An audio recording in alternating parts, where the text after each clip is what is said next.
Baiklah, selamat pagi semuanya siswa-siswa SMA yang berada di rumah. Secara khusus adalah anak-anak saya SMA kelas 12, yaitu SMA Sultan Agung Pematang Siantar, Sumatera Utara. Pada pagi hari ini kita kembali membahas materi pembelajaran PKN kelas 12 SMA. Bab 1, kasus-kasus pelanggaran hak dan pengingkaran kewajiban warga negara. Bagian A, makna dan kewajiban warga negara. Pengertian hak, segala sesuatu yang harus diperoleh, didapatkan dalam bentuk kewenangan ataupun kekuasaan setelah seseorang melakukan suatu kewajiban.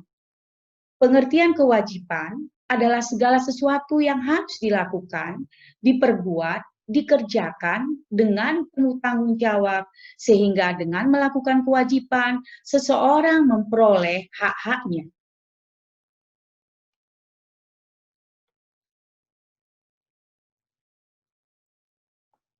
Perbedaan kewajiban ajasi dan kewajiban warga negara. Kewajiban ajasi merupakan kewajiban dasar dari setiap orang yang bersifat universal, terlepas dari status kewarganegaraan yang dimiliki orang tersebut. Sementara kewajiban warga negara dibatasi oleh status kewarganegaraan seseorang dan memiliki cakupan yang lebih luas karena meliputi kewajiban ajasi. Contoh, hak hidup seseorang. Setiap orang memiliki hak hidup dan berkewajiban menghormati hak kehidupan orang lain.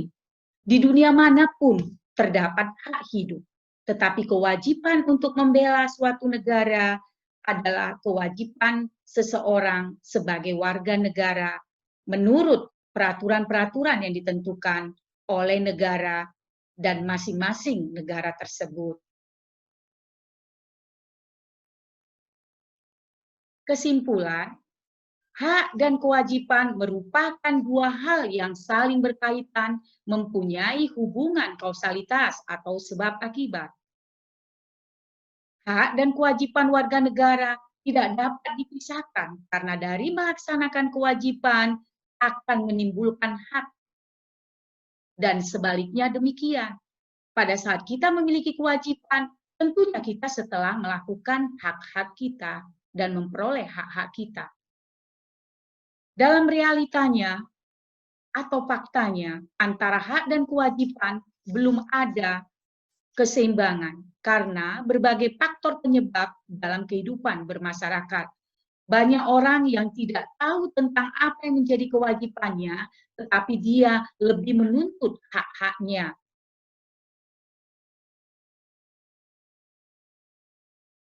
Bagian B, kita bahas mengenai substansi hak dan kewajiban warga negara dalam Pancasila. Pancasila adalah dasar negara yang merupakan pedoman bagi pemerintah dan masyarakat dalam melaksanakan penyelenggaraan negara, proses kehidupan bermasyarakat, berbangsa, dan bernegara yang bersumber dari nilai-nilai kepribadian bangsa, bersumber dari nilai-nilai syariah agama yang hidup dan berkembang sejak zaman kerajaan yang ada di Indonesia.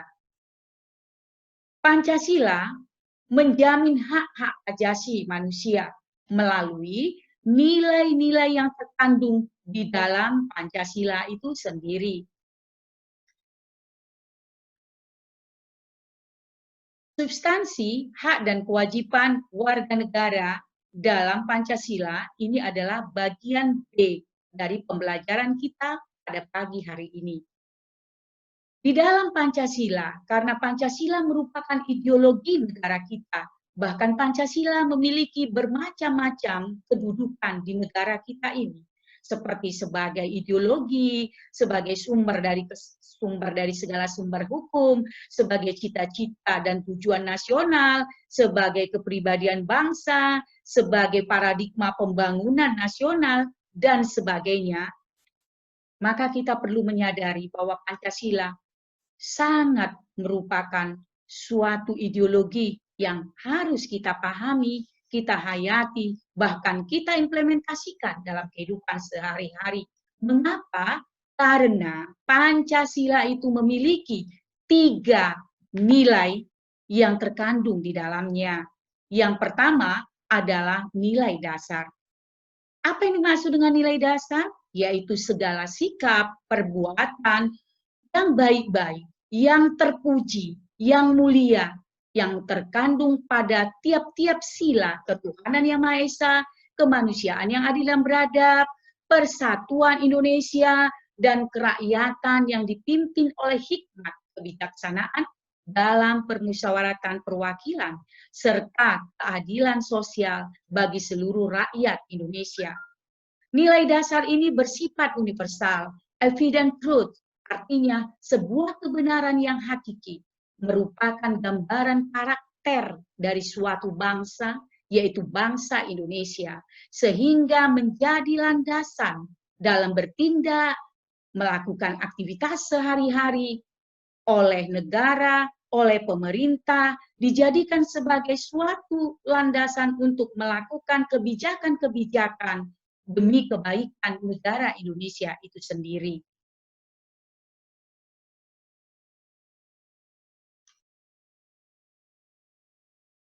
B. Nilai instrumen atau disebut dengan nilai instrumental. Maksudnya adalah penjabaran lebih lanjut dari nilai-nilai dasar tadi, yang dituangkan secara kreatif dan dinamis dalam bentuk undang-undang dasar dan peraturan-peraturan perundangan lainnya yang merupakan instrumen atau alat. Sehingga nilai instrumen ini dikaitkan dengan perilaku manusia. Hasilnya adalah menimbulkan norma-norma yang hidup dalam masyarakat, seperti norma agama, kesusilaan, kesopanan, adat istiadat, dan norma hukum. Bagian C, nilai praktis. Maksudnya adalah perwujudan dari nilai-nilai dasar, dari nilai-nilai instrumen, diaplikasikan dalam kehidupan berbangsa dan bernegara sebagai sikap tingkah laku sehari-hari yang bersifat dinamis sesuai dengan perkembangan zaman. Artinya bahwa Pancasila itu fleksibel. Pancasila bukanlah sebuah prinsip-prinsip kemanusiaan atau nilai-nilai kemanusiaan yang bersifat statis tetapi berkembang sesuai dengan perkembangan dan pola pikir manusia beserta dengan teknologi yang ada di negara tersebut. Sekarang ada pertanyaan buat anak-anakku sekalian. Tahu nggak sih nilai dasar yang terkandung dalam sila-sila Pancasila itu? Nah, sebagai warga negara Indonesia, bahkan sebagai anak-anak terpelajar Indonesia yang menjadi calon-calon the next generation, anak-anakku sekalian harus bisa memahami apa nilai dasar yang terkandung dalam sila-sila Pancasila tersebut. Karena melalui nilai-nilai dasar ini, maka kita dalam menjalankan profesi kita nantinya, kita sadar apakah sikap dan perbuatan kita ini berorientasi kepada nilai-nilai dasar, di mana nilai-nilai dasar tersebut adalah merupakan landasan bagi kita di dalam menjalankan setiap profesi kita, tupoksi kita, sehingga kita menjadi orang-orang yang bertanggung jawab di dalam melaksanakan tugas-tugas profesional kita demi kebaikan bangsa dan negara kita ini. Jadi dengan memahami dan menghayati nilai dasar tersebut, Ibu berharap bahwa generasi ke depannya lebih memiliki attitude moral yang lebih baik, sehingga dapat menjaga, dapat mengcover, melindungi negara kita ini dari setiap perbuatan-perbuatan yang tidak baik. Yang akhirnya pada gilirannya, masyarakat Indonesia pasti akan lebih bahagia, sejahtera, adil dan makmur, sesuai dengan tujuan negara Republik Indonesia yang tercatat atau tercantum dalam pembukaan alinea keempat. Nah, kita lihat sekarang bahwa nilai-nilai ketuhanan Yang terkandung pada nilai dasar ketuhanan adalah bagaimana bangsa Indonesia ini adalah bangsa yang memeluk agama, bangsa yang memiliki religius, nilai-nilai keagamaan yang tinggi sejak dari nenek moyang kita. Sehingga kita bukanlah negara yang ateis, tetapi kita adalah negara beragama. Di negara kita banyak agama yang diakui dan dilindungi oleh pemerintah. Agama Islam, Kristen, Hindu, Buddha, dan kepercayaan Konghucu atau kepercayaan yang sudah dilindungi dan diakui oleh negara kita melalui undang-undangnya. Dengan demikian maka kita bukanlah negara agama. Karena negara agama tentunya adalah negara yang di dalam negara itu hanya ada satu agama sebagai landasan dalam bernegara dan berbangsa serta bertanah air. Tetapi negara kita, Indonesia, kita memiliki bermacam-macam agama yang harus dihargai satu dengan yang lainnya dan harus dilindungi oleh pemerintah. Yang kedua adalah nilai-nilai apa yang terdapat dalam nilai kemanusiaan, yaitu setiap manusia diakui dan diberlakukan sesuai dengan harkat, derajat, dan martabatnya sebagai makhluk Tuhan yang Maha Esa dan memiliki hak.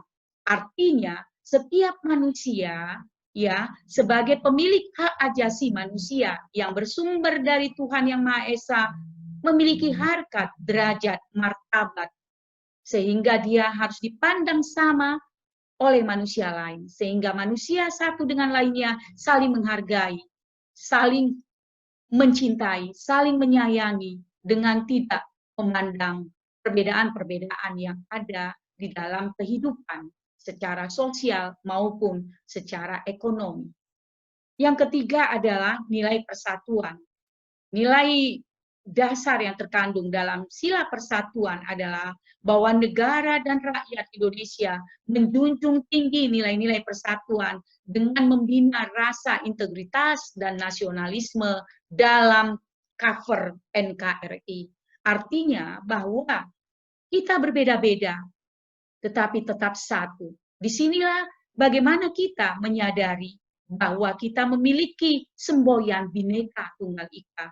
Kita memiliki lebih kurang 700 suku bangsa yang tersebar dari Sabang sampai Merauke. Bagaimana kita merasakan bahwa kita adalah bangsa yang begitu besar, bangsa yang begitu kaya dengan berbagai suku, dengan berbagai kebudayaan. Bukankah hal ini menjadi sebuah aset besar bangsa kita untuk lebih menunjukkan kemampuannya di tengah-tengah forum internasional?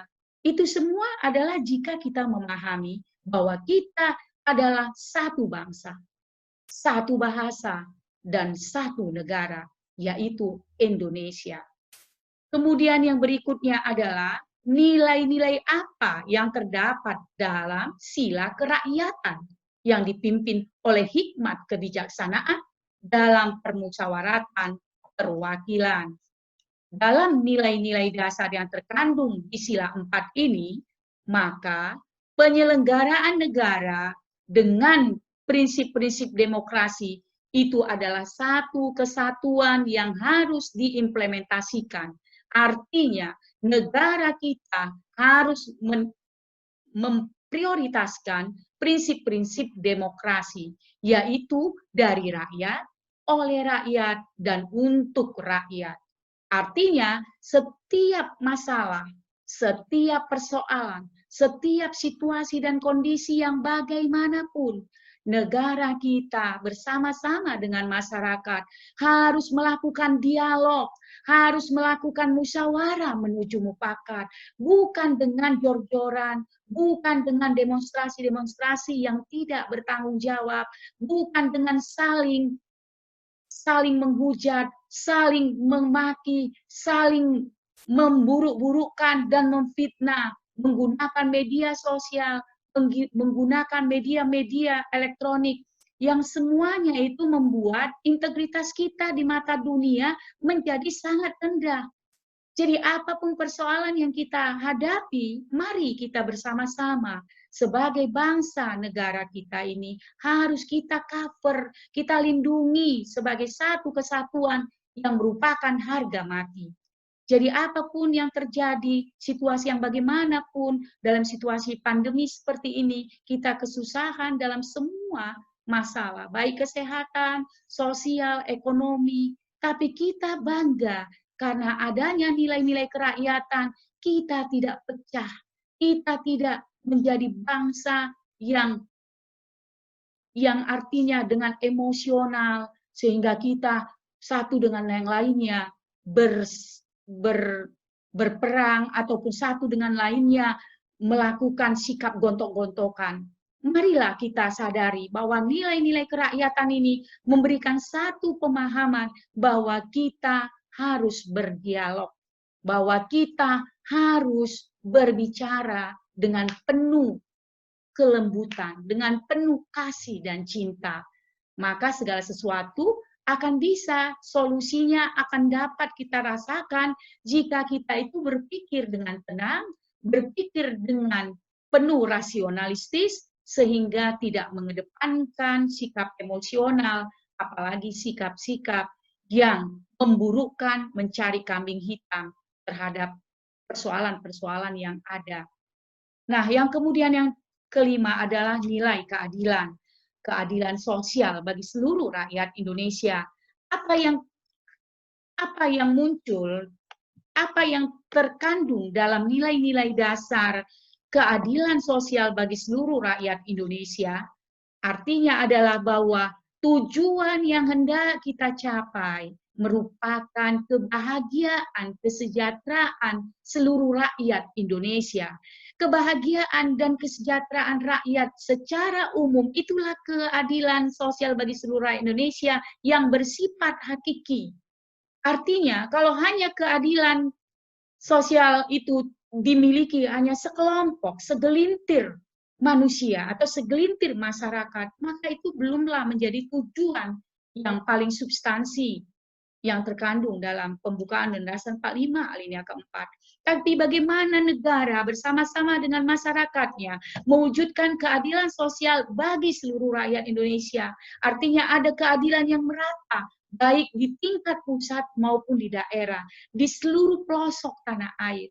Nah, kita bisa melihat bahwa pembangunan dewasa ini sudah menuju ke arah keadilan yang merata.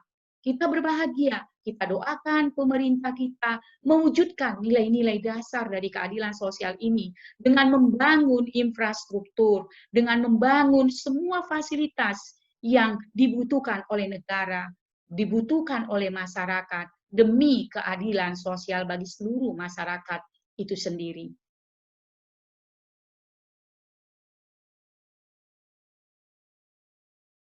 Kemudian tahu nggak sih apa yang harus kita pahami sebagai warga negara di dalam hak-hak dan kewajiban warga negara jika kita tinjau dari perspektif Pancasila? Nah, untuk masalah ini, untuk pemahaman ini, mari kita lihat materi berikut ini, yaitu hak dan kewajiban warga negara dalam dasar Pancasila. Artinya, bagaimana Pancasila sebagai ideologi negara kita yang mengatur tentang hak-hak dan kewajiban. Jadi di dalam Pancasila, hak-hak dan kewajiban kita itu diatur sedemikian rupa. Kita lihat dari sila ketuhanan yang Maha Esa. Apa yang menjadi hak kita dari sila ketuhanan yang Maha Esa ini? Yaitu kita berhak memeluk agama dan beribadah sesuai dengan kepercayaan masing-masing. Dalam hal ini, kita sudah bisa menikmatinya di negara kita ini. Kita dapat memeluk agama kita, beribadah. Pemerintah memberikan fasilitas untuk beribadah, memberikan kebebasan beribadah. Oleh karena itu, maka dalam kebebasan beragama dan kebebasan beribadah, tidak satu orang pun, tidak satu kekuasaan pun yang bisa menghalang-halangi orang beribadah. Maka alangkah sedihnya kita jika di negara kita masih ada orang-orang yang merasa bahwa ibadah agama lain itu tidak dihargai, tidak dilindungi. Ini sesuatu yang sangat memiriskan hati kita. Jadi kita harus kembali kepada koridornya, yaitu Pancasila. Bahwa setiap warga negara Indonesia, agama apapun yang diakui oleh negara kita, wajib untuk dilindungi. Sehingga kita memiliki hak-hak untuk merasa bahagia dalam beribadah.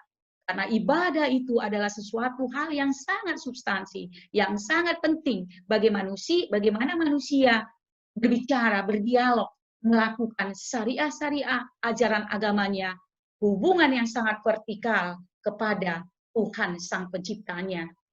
Nah, yang menjadi kewajiban adalah membina kerjasama antara intra pemeluk agama yang berbeda, antara intra pemerintah dengan pemeluk agama yang berbeda ataupun yang seagama. Jadi dalam hal ini kita harus mengembangkan sikap toleransi, tidak memaksakan kehendak kepada orang lain, tidak memaksakan agama kepada orang lain. Dalam pemahaman kewajiban ini, maka kita wajib untuk memahami nilai-nilai interaksi secara horizontal dan vertikal. Karena ibadah yang paling hakiki adalah bagaimana kita memahami kewajiban-kewajiban kita secara horizontal, sesama manusia, sesama makhluk hidup lainnya, dan tentunya secara vertikal kepada Tuhan yang Maha Esa.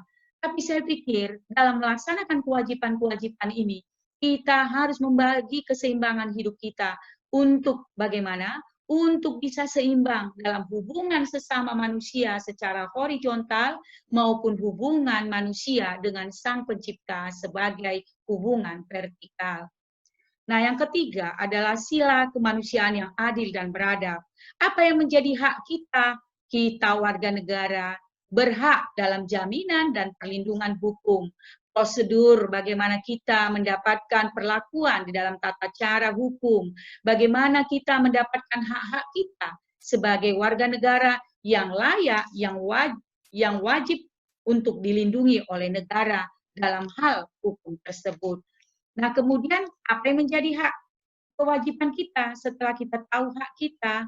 Maka yang kita jadikan sebagai suatu kewajiban dalam sila kemanusiaan yang adil dan beradab adalah memberlakukan orang lain sesuai harkat, derajat, martabatnya, mengakui persamaan hak-hak dan kewajiban tanpa membedakan agama, jenis kelamin, status sosial, dan kedudukan ataupun jabatan. Artinya bahwa dalam sila kemanusiaan yang adil dan beradab ini, kuncinya adalah bagaimana hati nurani kita bisa memahami bahwa cinta kasih itu adalah sesuatu yang sangat penting dalam kehidupan berbangsa dan bernegara. Kita harus menyayangi, mencintai, dan gemar melakukan kegiatan-kegiatan kemanusiaan di dalam kehidupan berbangsa dan bernegara. Kemudian, apa yang menjadi hak dan kewajiban kita dalam sila